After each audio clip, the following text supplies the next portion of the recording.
continuing what we started last week. And we are doing a 3-part series on the Millionaire Real Estate Investor.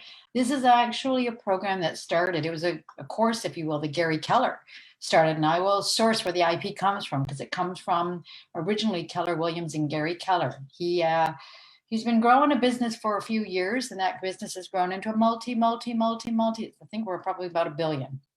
And it's an international real estate business around the world. And we're in 35 countries. There are over 200,000 agents. Lots of different real estate brokerages, but he really understood the power of business and leverage, and just really helped to systemize and educate realtors on how you can run it like a business and how you can get there. And it's not a fluke. There is a system and a process, and how we can help repeat this. So I have the pleasure of delivering this evening part 2 of part 3, investing in real estate, a millionaire real estate investor. And this evening, we're going to talk a little bit about the power of leverage. Why do I have it on this slide? Because I want people to just take this in for a moment. There are so many people that are interested in talk about getting into real estate or investing, or, but there's most talk, a few do. And I'm wondering why that is. And a lot of it has to do with the fear, not knowing. We make decisions based on emotion, who we listen to, and, no right or wrong. It's just human nature. But there is a bit of a myth in this world, and it's all about that interesting topic we talk about, money. Well, let me tell you, folks, money is as real as it gets. And without it, don't have a lot of choice in the world. With it, we have a lot of choice, but money is only good for the good it can do, not for the negative. Sorry, not to hurt people and but for the good. And I know a lot of very wealthy, good people. If anything, I know more wealthy people that are good, and I know more crooked people that are poor. So maybe that's an interesting story we'll tell another day. But welcome everybody that's watching, and we are going to talk a little bit this evening, and we're going to continue on part 2 of part 3, and this is the power of leverage. So, power of leverage. Well, what is that? Let's kind of let that sit for a minute. The power of leverage. I want you all to ask yourself a question that's watching this, and just ask yourself, whether you are in a position right now, whether you own a business or whether you're self-employed, which you own a business, you're just the one delivering all that work, or you work for an employer. All three.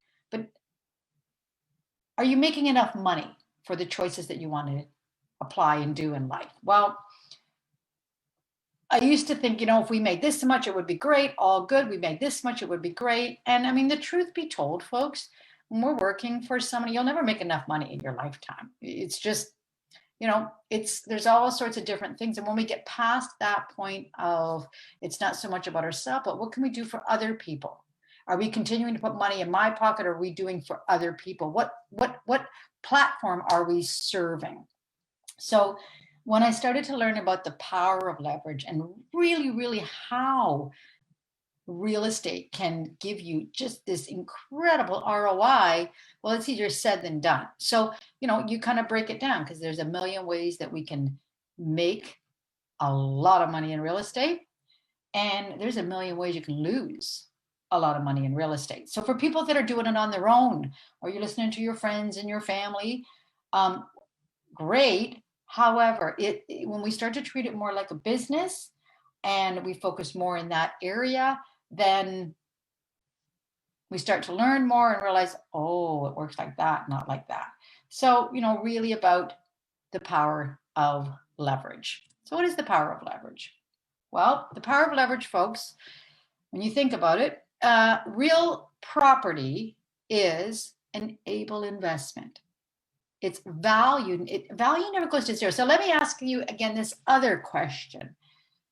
Anybody out there that's ever bought a home, whether you're a homeowner, whether you own 2 homes, 3 homes, 5 homes, has that home ever gone away? So that's the first thing. When we invest in other things like stocks, bonds, mutual funds, sure, we can make lots, but then when it's gone, it's gone. Like there's nothing tangible there. Then we have you're purchasing real property. So I'm going to say purchasing real property, folks, it can be leveraged. And then there are very unique propositions of investing in real estate in contrast to like stocks, bonds, money markets, etc. You know, there's all different ways that your money can grow. Yes, we recognize the stock market and what we've been doing, etc. But real estate, I want everybody to just take this away. 90% of the wealth in the world is made through real estate. It's still the same today. One percenters, how do they get to be the one percenters?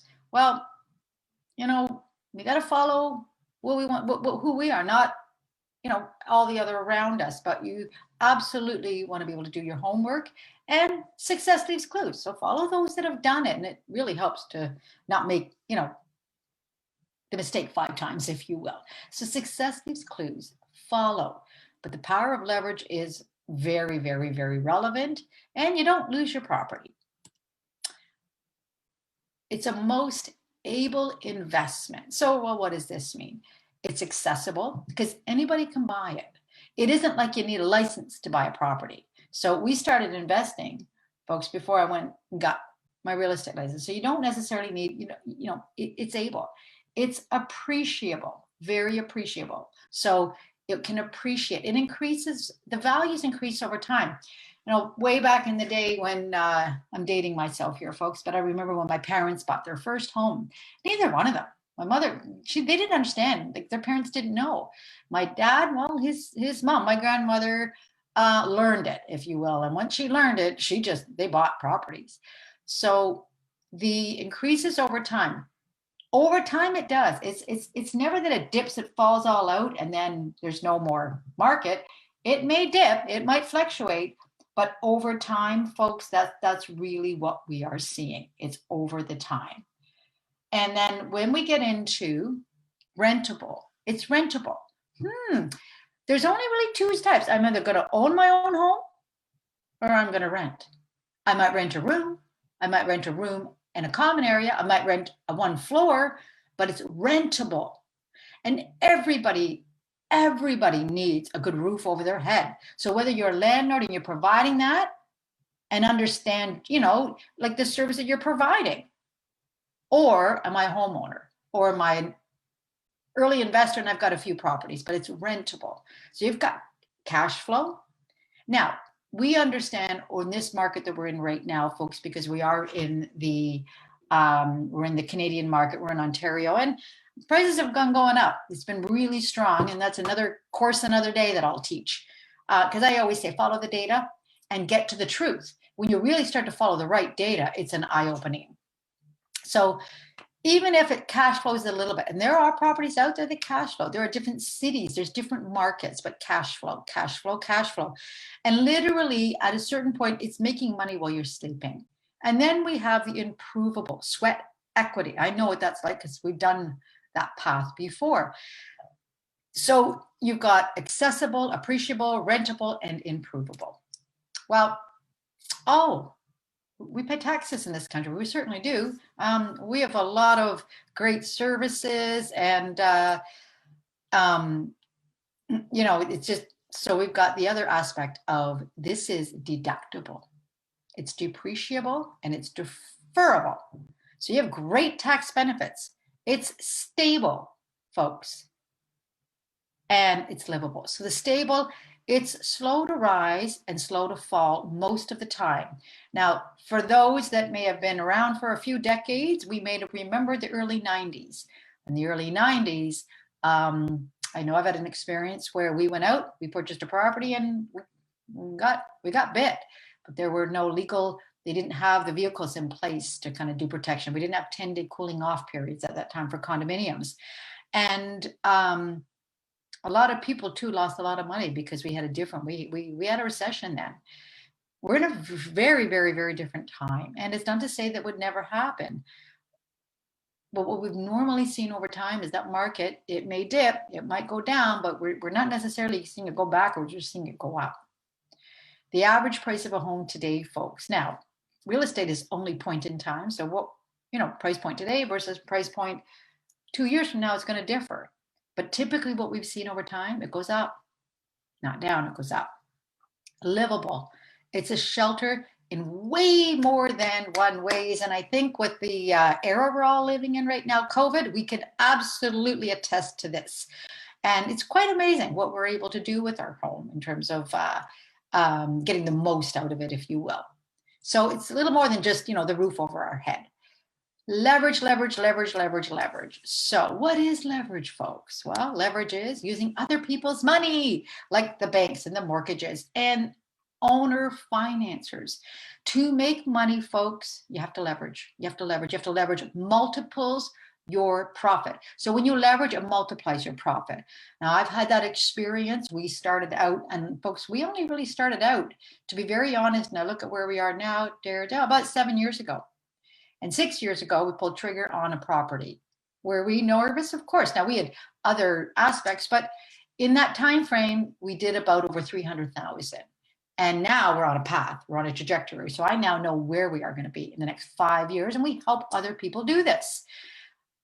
Appreciation and rent are based on the total value of the property, not a percentage, but the total value. So your ROI, or your return on your investment, is calculated by the money invested. So for example, 20% or 60,000 here.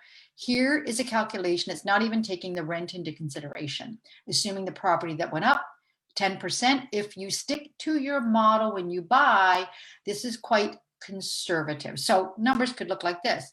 10% of 300,000 is a $30,000 investment. Okay, so that comes out of somewhere. 30,000 is 50% of the 60,000, and that's a 50% ROI. To make the same amount of money, folks, in a mutual funding yield, so mutual fund, whichever, 10% with no costs, you would need to have 300,000 in cash. I don't have that. Not a lot of people have the liquid cash. We have equity, we have investments. That process is in building mode, but I don't have that. But I usually have, maybe a $40,000 or a $60,000. That's different. So that's what I do have. And some of the smartest investors and the most wealthy investors in the world, like Warren Buffett. Warren Buffett's a human being, just like you, just like me. But Warren Buffett learned early on that when it comes to investing, you don't use your money. If the interest rates are at a really low rate, why are you using your money? You borrow money, especially when those interest rates are so low. So just remember, folks, the moment that you make a decision to even become a homeowner, you're investing. So the numbers matter. This is business. Yes, it's a beautiful process, but it's a whole end-to-end solution. It's not just a transaction, and investing matters.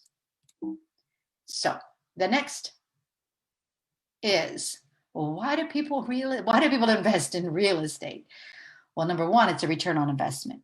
Number two, I can get tax write-offs. Number three, I'm growing my net worth through the equity. And number four, it's a college education saving. There are so many reasons.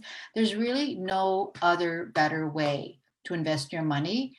And that's mine. If I know that 90% of the people make their net wealth in real estate, and I look at our own personal scenario, and I look at what we've been able to do in the last 7 years, and there was a shift in that 7 years, folks. I look at my two partners. I look at Cindy, who's with me here in the Hamilton-Halton area, and I look at where she is and what she's been able to do, and I've learned from her.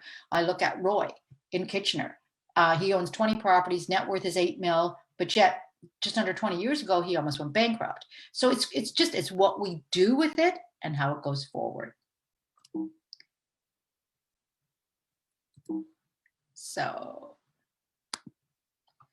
tax write-offs, I did mention that. Depreciation, which is the structural value of the property. We do have the ability there's write-offs you have. Capital improvement. So if I put a new roof on our property, these are things I can claim. Personal property, like furniture, lawnmower, maintenance expenses, toilets, paint. I know I work really hard, folks, just like all of us. But I want to pay more and more attention to who's getting my money. If I'm working for it, and I should educate myself. So it's important to do that. I'm going to get into now a little bit about what we call the financial model, understanding the three triple benefits of real estate. One is cash flow, two is appreciation, and three is the debt pay down. So starting with the first one, the financial model, part one. Now this is the equity build up. Another course, another day, folks. We're going to get into teaching and we're going to get into splitting this, because one of my passions is to really help people with the right information so they can make the right decisions. I always just say, work with us, allow us. It doesn't cost you anything. But I'm always going to come from a place of caring, contributing, educating, because it's important to have that information. You're not buying toilet paper, folks. And when you get into investing, it is a business. And there's not a lot of people out there that guide in the investing. So that is the practice. And I'm learning and growing. I've got other people, and this is what we want more people to be familiar with. You have the power within your own hands. So there is what you call the equity build-up. Now, we can get into this discussion, folks, around pre-construction, buying a property before it's built, how that works. We can get into the longer term. We can get into, you may or may not have heard, location, location, location. And real estate, yes, location matters. Point in time matters. To me, whether the property was worth X amount, whatever, 5 years ago, that was then. This is now. So I have to look at now and go forward. We're in an interesting time right now, and there's some interesting predictions being, or not predictions, but kind of what, the experts are saying, whether you're speaking to the chartered banks, the 5 chartered banks in Canada, whether you're listening to the news, whether it's the Canadian Real Estate Association, whether it's RECO, it's quite an interesting path. But I do know this, folks, for many years, I had worked with the government were my clients, and I was a little bit familiar with some of the planning and what we're seeing. And the equity buildup, I do know this, and I'm going to say this. In Canada, and this was only as recently as about 3 years ago, I learned about this. Canada is still one of the most cheapest places to own a home in retrospect of the services that we get, the taxes, the amenities, and all of that. We are a country where it's going to grow. It's going to grow. It's the best country in the world. We prove out to everybody this is mosaic. So when it comes to things like real estate, there's quite the opportunity out there, folks. We know the areas like Toronto are really pricey, but equity build up, as they always ask the question, when should I buy a property? 5 years ago. It's not something we contemplate. You buy over time, we see it grows. So equity build up.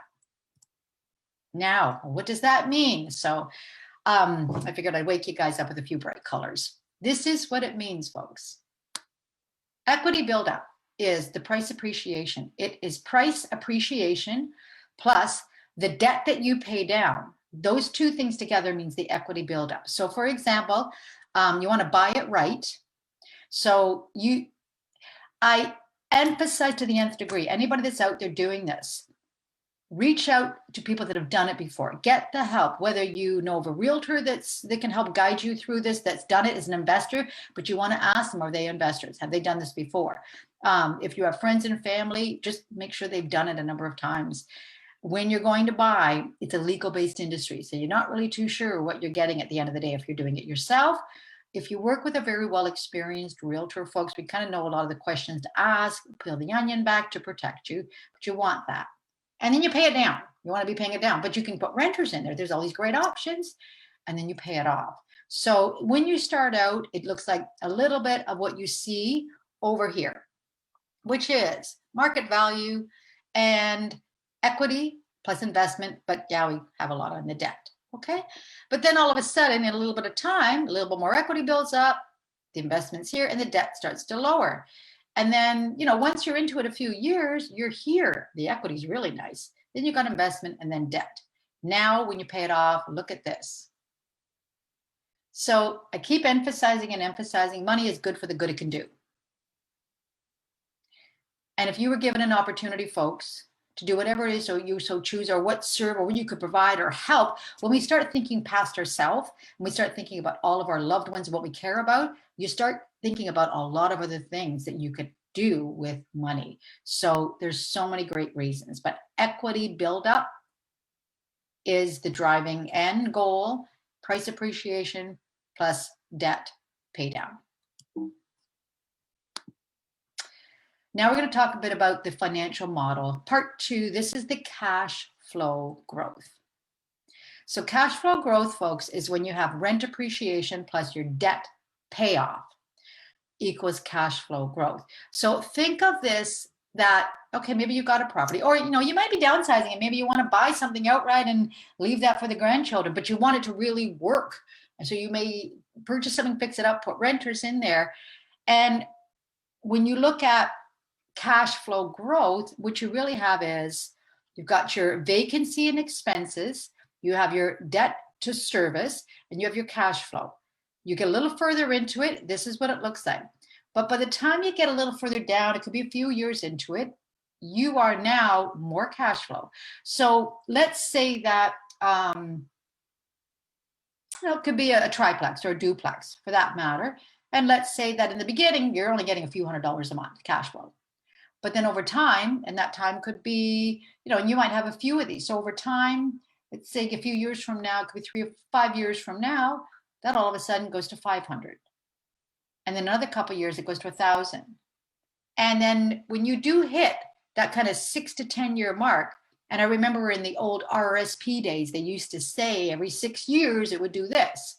Well, RSPs are the same. Here's money that you can earn a good interest on. Well, in real estate, the interest rates are usually quite a bit higher. So these models work, folks. And I've literally witnessed people that started out, they started in 40, but over 10 years, all of a sudden, this cash flow started to come in bigger than anticipated. So the models are there to give you just benchmarking. Now, we go into what we call the Millionaire Real Estate Investors Work Network. So this big question is continually being posed. When do I start? How do I start? Where do I start? Who do I speak to? I've got to have all this, I've got to have all these people lined up. And I want to give everybody comfort on this call that no, you don't. You can educate yourself, but usually the first time you start thinking about it, start talking to a few people kind of start to come to you. It's quite a process, and I can speak to that because I've lived it over the last few years.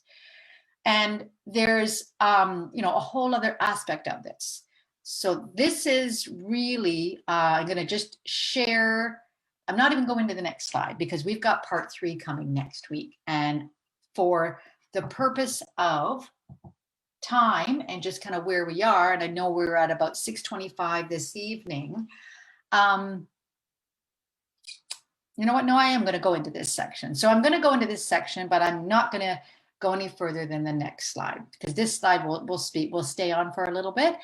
But next week, when I'm back, which is next week, Thursday at 6 o'clock, and we do part 3, I'm going to be introducing to you a couple of names, a couple of people that we have on our team. They're our best practice advisors. So they have their own companies, their businesses, but I trust them. I know what they're capable of doing. And it's those type of people that I introduce to people like yourself. So if, I know of a few, like their portfolios and how they built. I've got one particular lady, I won't mention her name because I will have her on as an interview. But I did meet this woman, I think it was about 4 years ago. And it was only 4 years ago that she was ready. Like she'd been working at the real estate for a little while.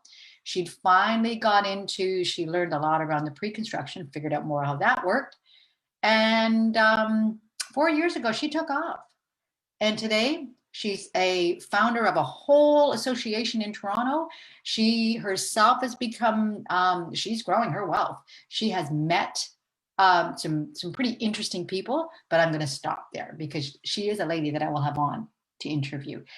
I am, however, going to move into this, and this slide is kind of big, but I want everybody on this that's watching this, and whether you're watching it now or you might be watching it on a replay, if you will, this is the same. It's not like this stuff changes. Folks, I'm a realtor, licensed realtor. So in Ontario, we're called real estate sales reps, which really it's like selling solutions. So I think more of like a solution consultants, and we move fast. It's more than sales though, folks, because we're looking at growing long-term business here, and we help a lot of people. my partners, when they got into it, they didn't really know. And as a real estate investor, when you are starting to get into it, you start to build up connections. Yes, we may make mistakes, but as we learn and then we realize, oh, we won't do that, but I will do this, then we can then help other people so they don't make those mistakes. That's serving. That's not quitting, that's serving. And believe me, our first investment property, I was not a realtor. I thought a business owner, but not a realtor. And kind of did a few things. And guess what? We've had our first client that we had to evict. That's a whole other process. But I never quit. I learned from it. We did the next one, and then we did the next one and the next one. And this is what we want to help people with. So as a real estate investor, folks, your network will be important, but your network's going to come to you. You're going to start to connect with people. Conversations I have with Cindy and the connections that she has is because she's in the industry. They build. So as a millionaire real estate investor, the first layer around you is your inner circle. And your inner circle, folks, are going to be people that you partner with, your mentors, consultants. And next week, I'm going to be introducing a few of these people. Basically, I can probably refer to him as a consultant, as his own business. I trust what he's done, and he educates himself. And that's really what we should be doing. Don't guess at this stuff. It's a lot of money, but definitely lean in. And as I said, it doesn't cost you any money to start learning. The next layer is the real estate agents. Then we're going to have investors. I'm going to have accountants. We might have a contractor. So these are going to be a property manager, an attorney, a lender. So there's all different types of lending in Canada, everything from we've got your traditional 5 chartered banks, and then you have all this other plethora that also can have access to those banking products. So there's all different types.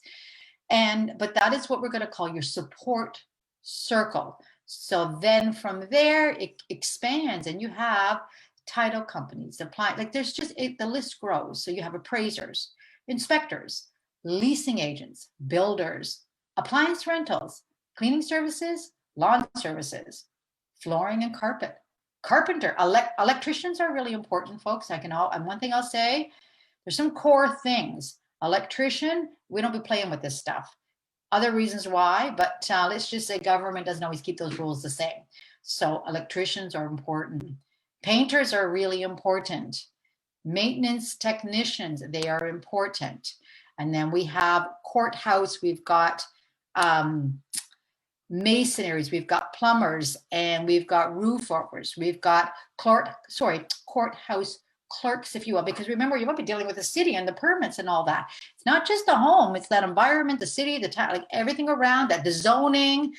And I know from me, when we went to buy our first home, we educated ourselves. We went to buy our second, same thing. Our third, same thing. If anything, when we went to buy our third and we sold our second, I'm interviewing 3 agents. However, even interviewing them, it was me that was pretty much driving it all. Case in point, why fast forward, I got in the industry. Plumbers, roofers, concrete companies, insurance agents, financial planners, developers, landscapers. So as you can see, everybody, there's a system. But the first person is you. Don't have to wait. Just start talking to people, start asking, follow us, follow whomever you connect with. But the point of the matter is we do have the ability. We can be anywhere we want to be, folks, in 5 years. The question just becomes, it's really about kind of where you're at and what you're looking for, but the options are out there. There's all different kinds of investing, but I'm all about the real estate investing. So next week, folks, when we come back, we are going to speak to the network and we're going to speak to that inner circle. And I'm going to bring up a couple of people and then I'm going to share a bit more on why this market is doing what it's doing based upon just the data and how we interpret it, but investing and we're going to take it to we're just going to finish off and we're going to take it to that next level. So without further ado, I just wish everybody a great evening. I appreciate everybody watching. And if you want to tune in next, we're CC Realty Group South. Keep watching us on our page. And you're welcome to subscribe to our YouTube channel. We're not really pushing that out there, but next year's a different story. So have a wonderful, blessed evening, folks, and we'll see you next week. Bye for now.